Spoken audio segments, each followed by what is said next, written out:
J'ai la chance d'avoir accompagné des milliers de femmes dans leur relation sentimentale et d'étudier tout autant de cas. Il y a un truc qui revient, que je vais te partager dans cette vidéo sous forme de grille de lecture, qui sont des patterns, c'est-à-dire des signes récurrents qui vont dans deux grandes directions.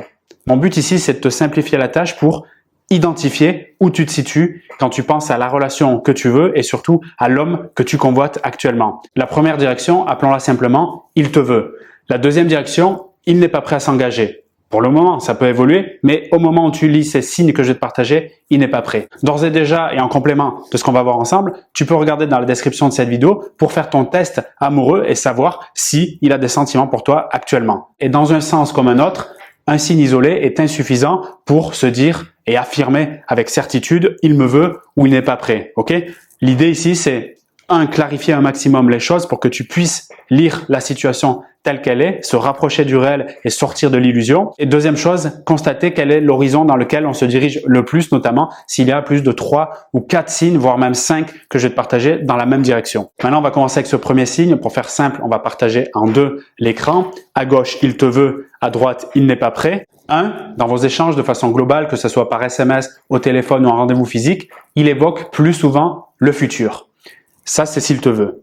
De l'autre côté, il évoque plus souvent le passé. Deuxième chose qui peut montrer qu'il te veut, il parle plus souvent de toi, de vous. Il peut même utiliser le pronom personnel « nous », ce qui est encore plus élevé dans l'idée de flirter et de se projeter avec toi. De l'autre côté, ce qui peut montrer qu'il n'est pas prêt, il parle plus de lui, de eux, d'autres personnes, ça peut être ses amis, les personnes de son travail, etc., ou carrément de elle, en parlant d'autres femmes qui peuvent être des femmes qui l'entourent peut-être sur les réseaux sociaux, sur les sites de rencontres avec lesquels il a des contacts actuellement. Bref, il est décalé de votre relation et du fameux « nous » qui est très puissant. Troisième point qui peut montrer qu'il te veut, il critique généralement positivement les femmes. Ça peut être les rencontres qu'il peut faire ou qu'il a pu faire par le passé, son ex-compagne ou ses ex de manière générale. En gros, quand il parle des femmes, sa vision est plutôt positive, même s'il a eu des déboires et des événements difficiles par le passé. À l'inverse, pour ce point numéro 3, qui peut montrer qu'il n'est pas encore prêt à créer une relation de manière générale, mais avec toi spécifiquement, c'est qu'il va critiquer négativement, cette fois-ci, les femmes. Sur ce qu'elles sont, selon lui, sur la partie psychologique, émotionnelle, sur leur façon de regarder le monde, ou sur ce qu'elles font, les actions qu'elles peuvent faire dans le monde de manière globale ou encore dans une relation qu'il a pu avoir par le passé, c'est clairement un mauvais signe pour créer une belle relation sérieuse dans le long terme.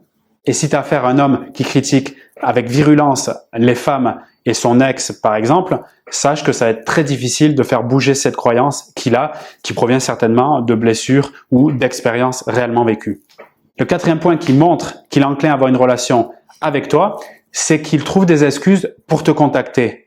À l'inverse, s'il n'est pas prêt, il va trouver des excuses pour ne pas te contacter. Pour la partie désir d'être avec toi, même s'il a un week-end où il doit avoir un séminaire de travail ou autre, il te dira « T'inquiète pas, je trouverai une pause pour t'appeler, pour t'envoyer un message ou pour te dire comment ça va. » Il trouvera le moyen de te contacter. Je te rappelle à nouveau un exemple que j'ai déjà pris dans une vidéo précédente où je voyais un reportage, moi Georgina, qui expliquait la vie de la femme de Cristiano Ronaldo, un des hommes peut-être les plus plébiscités et occupés du monde, qui se débrouillait de faire des appels vidéo le soir, le plus souvent qu'il peut bien sûr, pour prendre des nouvelles d'elle, des enfants, etc. avec un amour incroyable qui se lit directement sur son visage, parce qu'il trouve des excuses pour la contacter. De l'autre côté, trouver des excuses pour ne pas te contacter, je suis sûr que vous êtes nombreuses à l'avoir vécu, et d'ailleurs, tu peux mettre ces excuses en zone commentaire, on verra le concours de la meilleure excuse pour ne pas te contacter. J'aimerais trop t'appeler, mais là j'ai pas le temps, je suis trop occupé, je t'appelle dès que je peux, mais il n'y a jamais d'appel derrière, bla bla bla. Tu connais la chanson par cœur. Par rapport à ces excuses, de pas se contacter, de pas se voir, tu peux te poser cette question, comment savoir si ce sont de réelles excuses ou si c'est du blabla? Moi, j'ai une méthode qui est très simple pour avoir le discernement. Ça me rappelle un adage qui l'explique très bien. Une fois ça va, 2 fois, bonjour les dégâts. En gros, s'il y a une récurrence, que ça dépasse les 2-3 fois d'excuses d'affilée, pour moi, c'est pas sérieux. C'est qu'il est tout simplement pas courageux de me dire sa vérité, c'est-à-dire la raison qui l'amène à ne pas me contacter. Maintenant, voyons le 5e et dernier signe qui montre qu'il me veut. Et je rappelle à nouveau, c'est important. C'est pas un signe isolé qui veut dire formellement, ça y est, il me veut. Ça serait trop simpliste. Par contre, s'il y a 3 à 4, voire 5 signes qui sont clairs, qui vont dans la même direction, effectivement, là, tu peux dormir sur tes 2 oreilles. Si ça va dans ta direction, c'est-à-dire celle qui te fait du bien, autrement, il va falloir prendre des mesures sérieuses. Et ce 5e point, je convoque ton ressenti, c'est peut-être le plus important. Si il te veut, tu te sens tout simplement soulagé, apaisé, sécurisé. Donc convoque ton ressenti, c'est-à-dire respire et pose-toi cette question, comment je me sens maintenant? Quand je pense à lui, la relation, comment je me sens? Si tu es vraiment apaisé, c'est clair que c'est un très bon signe.